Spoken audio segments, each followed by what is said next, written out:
নলবাৰীত কংগ্ৰেছৰ প্ৰতিবাদ।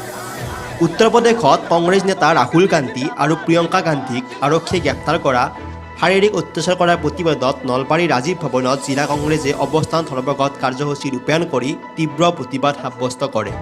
জিলা কংগ্ৰেছৰ সভাপতি দিগন্ত বৰ্মনৰ নেতৃত্বত ৰূপায়িত এই প্ৰতিবাদী কাৰ্যসূচীত শতাধিক কংগ্ৰেছ কৰ্মীয়ে অংশগ্ৰহণ কৰে।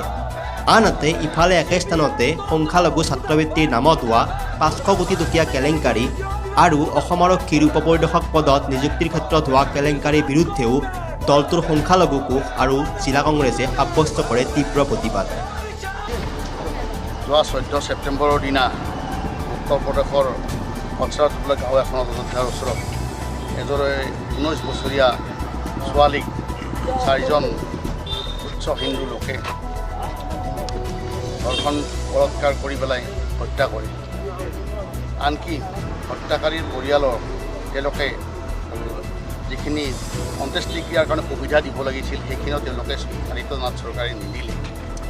আৰু তেওঁলোকৰ পৰিয়ালৰ খবৰ ল'বলৈ যাবলৈ চেষ্টা কৰোঁতে আমাৰ কংগ্ৰেছ দলৰ নেতা ৰাহুল গান্ধী ডাঙৰীয়া আৰু নেত্ৰী প্ৰিয়ংকা গান্ধী ডাঙৰীয়াই যেতিয়া যাবলৈ ওলাইছিলে সেই সময়ত আপোনাৰ যমুনা ৰিভাৰ এক্সপ্ৰেছৱেৰ ওচৰত তেওঁলোকক আটক কৰি ৰাহুল গান্ধী ডাঙৰীয়াক অবৰ্ণনীয় অত্যাচাৰ কৰিলে।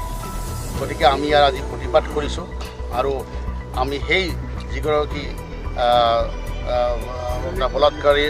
বলাৎকাৰৰ অভিযোগত তেওঁলোকে অভিযুক্ত তেওঁলোকৰ আমি উচিত শাস্তিৰ আজি দাবী কৰিছোঁ আৰু দোষীয়ে যাতে আৰু ভৱিষ্যত যাতে এনেকুৱা কাম কৰিব নোৱাৰে তাৰ বাবে আমি আজি এই প্ৰতিবাদী কাৰ্যসূচী গ্ৰহণ কৰিছোঁ। আজি আমি এই নলবাৰী জিলাত আমাৰ মাইনৰিটি সেলৰ অসম প্ৰদেশ কংগ্ৰেছ কমিটিৰ চালমান খান ডাঙৰীয়াৰ নেতৃত্বত আমাৰ আজি প্ৰতি জিলাই জিলাই এই ছাত্ৰবৃত্তি কেলেংকাৰী যি 500 টকীয়া ছাত্ৰবৃত্তি কেলেংকাৰী আছে ইয়াৰ ওপৰত আমি CDR তদন্ত বিচাৰিছোঁ। যোৱা 30 জুলাইত আমি আমাৰ মুখ্য কাৰ্যালয় ৰাজীৱ ভৱনৰ পৰা আমি আৰম্ভ কৰিছিলোঁ, কিন্তু এতিয়ালৈকে এই চৰকাৰখনে শূন্য সহানুভূতিৰ পৰা যি চৰকাৰ জিৰ' টলাৰেঞ্চৰ পৰা চৰকাৰ, এই চৰকাৰে এতিয়ালৈকে কোনো ধৰণৰ পদক্ষেপ লোৱা নাই। সেইকাৰণে আমি মাইনৰিটিৰ ফালৰ পৰাই আজি জিলাই জিলাই আমি এই ধৰ্মঘট কাৰ্যসূচী পালন কৰিছোঁ। আৰু অলপতে আপোনালোকে জানে যে আজি SI যি কেলেংকাৰী, এই কেলেংকাৰীত আজি পেপাৰ আপোনালোকৰ পেপাৰ অৰিজিনেল পেপাৰ আনি ইয়াত তোমালোকে পৰীক্ষণ দিয়া হৈছে। এই দুৰ্নীতি ধৰা পৰাৰ পিছতো আজিলৈকে যে মুখ্যমন্ত্ৰী সৰ্বানন্দ সোণোৱাল ডাঙৰীয়াই ইয়াত নিমাত হৈ আছে, তেতিয়া আমি বুজি পাইছোঁ যে গৃহ বিভাগ সম্পূৰ্ণ জড়িত আছে আৰু গৃহ বিভাগ ফেইল হৈছে। আৰু আমাৰ এই ছাত্ৰবৃত্তিক কেলেংকাৰীত যিসকল আমোলা আছে, যিসকল ৰাজনীতিক অভিনেতা আছে, তেওঁলোকে এইটো কৰিব খোজা নাই।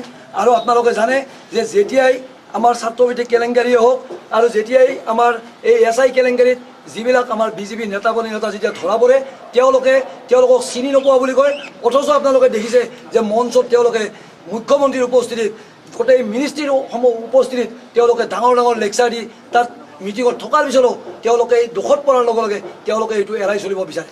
গতিকে আজি আপোনালোকৰ মিডিয়াৰ জৰিয়তে আমি তেখেতসকলক আমি সৰ্বানন্দ সোণোৱাল ডাঙৰীয়াক আমি এতিয়াও অনুৰোধ জনাইছোঁ যে এই ছাত্ৰবৃত্তি কেলেংকাৰী 500 টকীয়া ছাত্ৰবৃত্তি কেলেংকাৰী আৰু এই যিটো SI কেলেংকাৰী অতি শীঘ্ৰে CBI তদন্ত দিয়ক আৰু এটা নিৰপেক্ষ তদন্ত হওক। আৰু আমাৰ যাতে যুৱ প্ৰজন্মই, আমি কেতিয়াও কোৱা নাই যে আমাৰ মানুহ দিয়ক বা কাৰোবাৰ BJPৰ মানুহ দিয়ক, কংগ্ৰেছৰ মানুহ দিয়ক, এইবিলাক কেতিয়াও কোৱা নাই।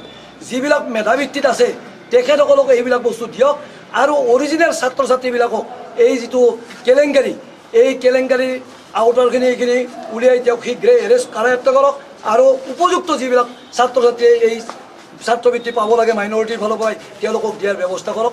এইখিনিয়ে আজি আমাৰ মেইন